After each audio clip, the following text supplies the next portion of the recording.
할렐루야. 사랑하는 대강의 가족 여러분, 오늘 하루도 하나님의 말씀과 동행하는 삶이 되길 소망합니다. 오늘 함께 나눌 하나님의 말씀은 고린도후서 9장 8절에서 11절 말씀입니다. 하나님이 능히 모든 은혜를 너희에게 넘치게 하시나니 이는 너희로 모든 일에 항상 모든 것이 넉넉하여 모든 착한 일을 넘치게 하려 하심이라. 기록된 바 그가 흩어 가난한 자들에게 주었으니 그의 의가 영원토록 있느니라 함과 같으니라.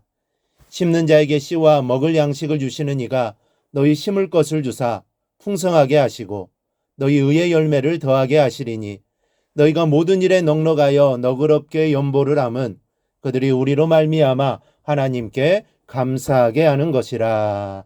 아멘. 우리가 계속해서 연보에 대해서 살펴보고 있습니다. 연보는 도움이 필요한 성도들을 실제적으로 돕는 겁니다. 그런데 우리 성도는 왜 어려운 사람들과 교회 공동체의 교우들을 위해 힘을 나누어야 할까요? 그저 하나님이 하라고 하니 하고 있지는 않습니까? 어려운 사람들에게 관심을 갖고 또 교회 공동체의 교우들을 살펴보고 힘을 나누어 주는 것이 하나님의 뜻입니다. 그러나 그러려냐 하면서 하는 것과 이유를 분명히 알고 하는 것은 다른 것입니다. 이유를 제대로 모르고 막연히 하면 적당히 하게 되고 하다 말다 하게 되지만 이유를 분명히 인식하면 어떤 경우에도 흔들림 없이 끝까지 하게 되기 때문에 분명한 이유를 알고 하는 것이 중요한 사안입니다. 오늘 본문에는 그 이유가 기록되어 있습니다. 8절인데요. 하나님이 능히 모든 은혜를 너희에게 넘치게 하시나니 이는 너희로 모든 일에 항상 모든 것이 넉넉하여 모든 착한 일을 넘치게 하게 하려 하심이라. 이유를 뭐라고 말씀하셨습니까? 하나님이 우리로 착한 일을 넘치게 하기 위하여 우리에게 모든 은혜를 다 넘치도록 부어주셨다는 겁니다. 즉 우리는 하나님의 은혜를 받은 자로서 다른 성도를 돕는 일을 당연히 풍성하게 해야 한다는 말씀입니다. 그리고 이것을 위하여 너그럽게 연보하라고 말씀합니다. 넉넉한 마음을 가지라는 것입니다. 하나님이 넉넉하게 주셨으니 선한 일에 힘쓰라는 것입니다. 왜 이렇게 말씀합니까? 첫째는 넉넉한 마음이 있어야 착한 일을 많이 할 수 있기 때문입니다. 이 착한 일은 돈이 넉넉해서 하는 것이 아닙니다. 넉넉한 마음이 있어야 할 수 있습니다. 이 돈이 썩어 나가도 마음이 넉넉하지 않는 자는 자기 자신을 위한 치부는 할지언정 절대로 착한 일을 하지는 않습니다. 그러므로 넉넉한 마음은 하나님 예수의 사람들이 갖추어야 할 필수적인 이 덕목입니다. 우리가 자신에게 솔직해질 때 부끄러워지는 부분이 바로 이 부분입니다.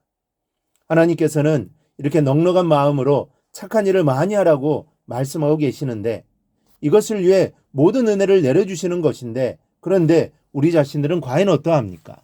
하나님의 소망대로 그렇게 착한 일에 힘쓰고 있습니까? 이것을 생각하면 부끄럽고 초라해지는 우리들입니다.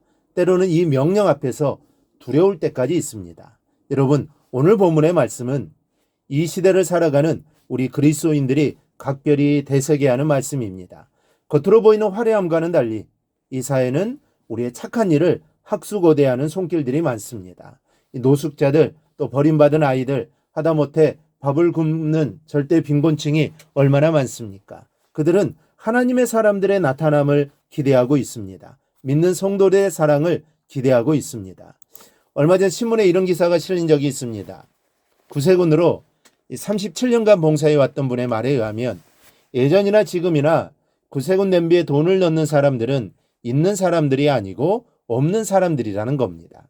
심지어 어느 초라한 행색의 거지 소년이 자기가 구걸하여 모은 돈의 일부를 구세군 냄비에 넣으면서 자기보다 못한 사람들을 위해 이 돈을 써달라고 말했다는 겁니다.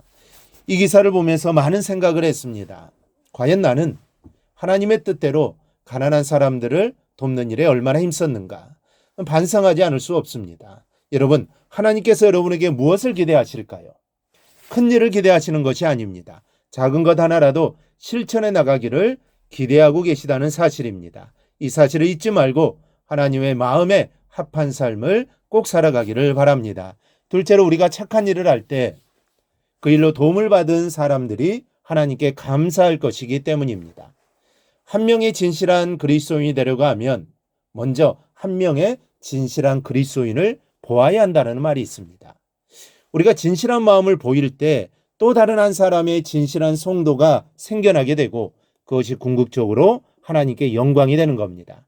어느 지사님은 불신자로서 어느 때에 몹시 가난에 처한 적이 있다고 합니다. 먹을 쌀이 다 떨어져 밖에서 돈을 꾸다가 지쳐서 집에 들어가는데 마음속으로 너무나도 힘들어서 아이들에게 먹을 양식이라도 누가 좀 도와줬으면 하는 생각이 들더랍니다. 그런데 집에 들어와 보니 아이들이 다니는 교회에서 정부 및 2포대를 갖다 놓았더라는 겁니다. 이 지사님은 그것이 너무나도 감사해서 그 후로 교회에 다니게 되었고 어려움 없는 사는 지금은 언제나 감사한 마음으로 남들을 위해서 베풀기를 힘쓰고 있다고 합니다. 여러분, 넉넉한 마음을 품고 풍성한 선행으로 믿음을 증거하십시오. 하나님이 이것을 위해서 우리에게 은혜를 주신 것입니다. 우리를 넉넉하게 하신 것입니다. 은총을 주신 것입니다. 그렇게 하면 우리의 도움을 받는 모든 사람들이 하나님께 감사하게 되고 더 큰 영광이 하나님께 돌려지게 된다는 사실을 기억하시기를 바랍니다. 그리고 이렇게 살아가는 것이 하나님께 영광 돌리며 사는 겁니다. 이 사실을 늘 기억하고 늘 베풀며 나누며 살아가는 우리 성도들이 되기를 주님의 이름으로 축원합니다. 오늘 묵상한 말씀을 굳게 잡고 삶으로 실천하며 살아내는 대강의 모든 성도들이 되기를 축복합니다.